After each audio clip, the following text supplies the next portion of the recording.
Get your students up and moving with the Jingle Jungle Jump addition and subtraction game. Trim construction paper into 10 by 10 squares. A quantity of 10 squares per student in the group will be needed. For instance, if 4 students are playing, you would need 40 squares. Decorate your squares using the Jingle Jungle animals accents and laminate for sturdiness. Affix the squares to the floor using a removable adhesive. They should be arranged so that there is 1 column per student playing. Each column should have 10 squares. For example, if 4 students are playing, there should be 4 columns of 10 squares or a 4 by 10 grid. Print the game card templates provided. Trim along the lines and affix to Jingle Jungle assorted cutouts. Separate cards into 2 paper bags, one labeled plus and one labeled minus. Assign 1 student to be the caller.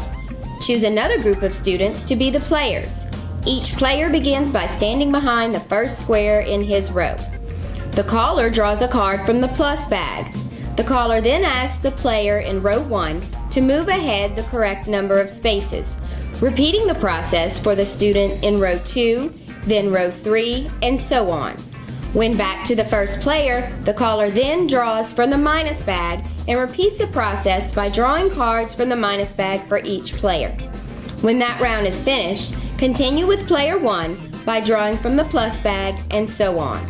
When all the cards have been drawn, the caller can replace them in the brown paper bag to redraw if necessary.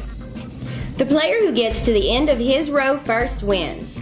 This game can be easily adapted for use as an outdoor PE center game, or changed to a seated workstation center by using the blank grid template provided and counters.